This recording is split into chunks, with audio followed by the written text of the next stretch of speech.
Mbuga nkoranyambaga mu bitangazamakuru bitandukanye byose birimo biragenda bigaruka ku nkuru yumvikanye mu karere ka Ruhango, inkuru ibabaje, inkuru y'icamugongo aho umugabo wo muri kano karere yishe umugore we amukubise umuhoro mu mutwe ubundi akahita abura ubuzima. Abaturage batuye muri kano karere ka Ruhango bose batunguwe no kumva uyu mugabo yishe umugore ngo kandi runo rugo rwabo ngo rwana amakimbirane yagendaga aruvugwamo ngo ahubwo ngo abaturage bo muri ako karere birwaga batanga urugero kuri uyu muryango kuko ngo bari bamaze igihe kinini babana nk'umugore n'umugabo kuko bari bamaze imyaka igera kuri 20 yose babana ngo rero ngo nabo batunguwe no kubona uyu mugabo yica umugore we. Ibyo rero byose muri bibaza ndetse n'ibindi bigiye bitandukanye ibyo tuje kubaramburira mu makuru yacu uyu munsi. Gusa niba ari ugamira udusuye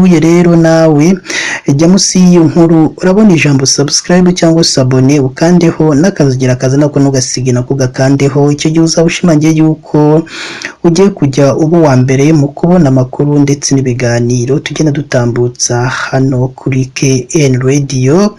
Reka twitse gatonya ubundi tuze tukuvire mu zindi muzingo iby'aya makuru akomeje kugenda babaza abatuye mu karere ka Ruhango nyuma y'uko umugabo yishe umugore we bari bamaze igihe babana nk'umugore n'umugabo. Ibi byakomeje kugenda bitungura abantu benshi bibaza impamvu uyu mugabo yafashe umwanzuro wo kwica umugore ngo kandi ejo bari biriwe baseka ngo barebana n'akana ku mujisho, rero bagatungurwa no kumva uyu mugabo yishe uyu mugore we.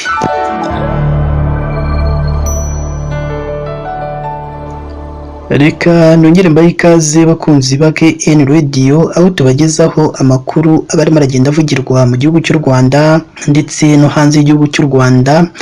Ni inkuru ibabaje, ni inkuru ikomeje gutera agahinda abaturage bo muri kano karere ka Ruhango ndetse n'abagendera muri kano karere nyuma y'uko hirya no hino ku mbuga nkoranyambaga mu bitangazamakuru bigiye bitandukanye byose barimo baragenda bagaruka kuri uyu mugabo yiwishe umugore we amukubise umuhoro mu mutwe ubundi umugore akahita abura ubuzima. Uyu mugabo rero ukekwaho gukora aya mahano yitwa Gasana aho yashakanye na Yandereye Dativa.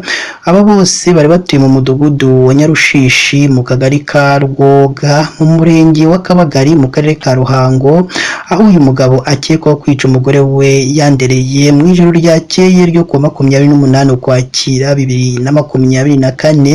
Ubundi abantu bose batuye muri kano karere bagatungurwa no kumva uyu mugabo yishe uyu mugore ngo kandi babanaga mu mahoro ngo nta makimbirane yajyaga avugwa muri uyu muryango wabo. Ngo niyo mpamvu rero abaturage bose batungwe no kumva iyi nkuru y'icamugongo yumvikanye muri uyu mudugudu wabo nyuma yo gutungurwa n'uko uyu mugabo yishe umugore we ngo kandi bari bameze neza nta kibazo na kimwe cyajyaga kibavugwaho.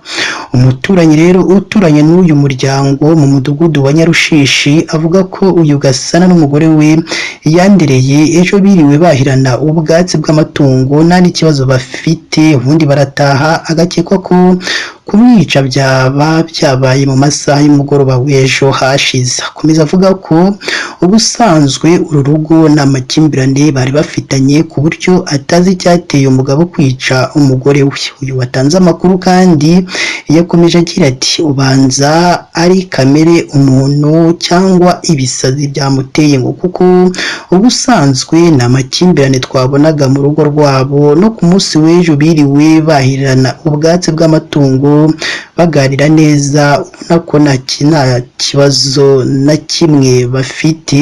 Amakuru kandi dukesha ikinyamakuru Imvaho Nshya ikura kuri umwe mu bakozi b'akagari ka Rwoga akaba avuga ko ubuyobozi nta na rimwe bwigeze bwumva ikibazo cy'amakimbirane y'uyu muryango wa Gasana ngo ku buryo yashingirwaho aba intandaro y'ubwo bwicanyi bwumvikanye muri ako kagari ka Rwoga. Yagize ati twatabaye mu gitondo ndetse n'agasana yafashwe kandi we arimo kwemera ko yishe umugore we amukubise umuhoro ariko nagaragaza icyo bapfuye, ari nabyo natwe twahereyeho twibaza icyabimuteye, dore ko uru rugo rwabo rutari mu ngo zivugwamo amakimbirane ngo wenda dukeke ko ariyo yaba yabaye intandaro yo kwica uyu nyakwigendera. Uyu Gasana kandi ukekwaho kwica uyu mugore wiwe nuko nawe agenda abyiyemerera avuga ko yakubise umugore wiwe umuhoro mu mutwe maze umutwe we ukajanjagurika ubundi akahita asiga ubuzima. Yari afite imyaka 56 y'amavuko mu gihe umugore we yishe yari afite imyaka 52 y'amavuko. Urumva ko umugabo ari we wari mukuru kuko yamurushaga imyaka 4 umugore we, ariko urumva ko aba bombi bari bakuze, igihe bari bakuze nyine barimo baragana mu za bukuru. Buri imyaka 56 ni myinshi n'umugore we afite imyaka 52 ni myinshi, rero niyo mpamvu abantu bose rero batungwe no kumva uyu mugabo yafashe umwanzuro wo kwica uyu mugore we. Rero aba bombi bakaba bari bamaze imyaka igera kuri 20 babana nk'umugabo n'umugore, nubwo aba bombi batari barabyaranye umwana n'umwe. Gusa kuri ubu ubwo twakoraga iyi nkuru, uyu Gasana ukekwaho kwica umugore we akaba yamaze gushyikirizwa urwego rw'igihugu rw'ubugenzacyaha RIB, mu gihe umurambo wa nyakwigendera wajyanwe mu bitaro bya Gitwe ngo ukorerwe isuzuma.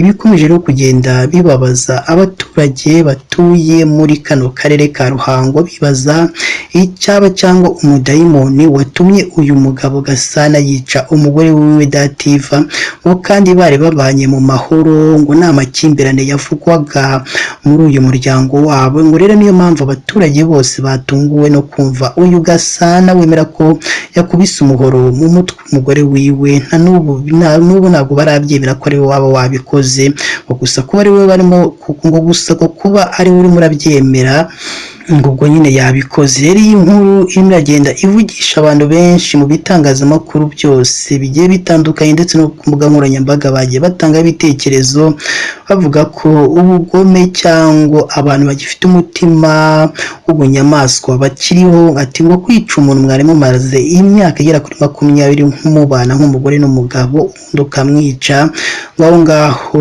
uba ukoze amahano, ngo nta n'umutima w'ubumuntu ufite, ahubwo ufite umutima w'ubunyamaswa.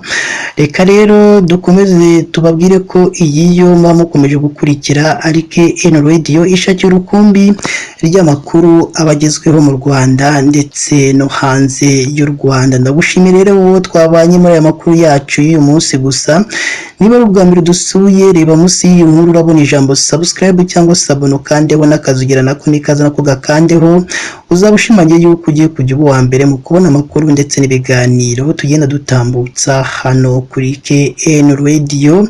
Mu gihe kandi ibyo byose umaze kubikora, duhe ibitekerezo byawe, haba ari igishima icyo dukora ndetse n'ibitugira inama y'ibyo twazahinduramo mu makuru tugenda tubagezaho hano kuri KN Radio. Mukomeze mugire ibihe byiza kandi Imana yo mu ijuru ijye ikomeza ibaturindire umunsi ku munsi.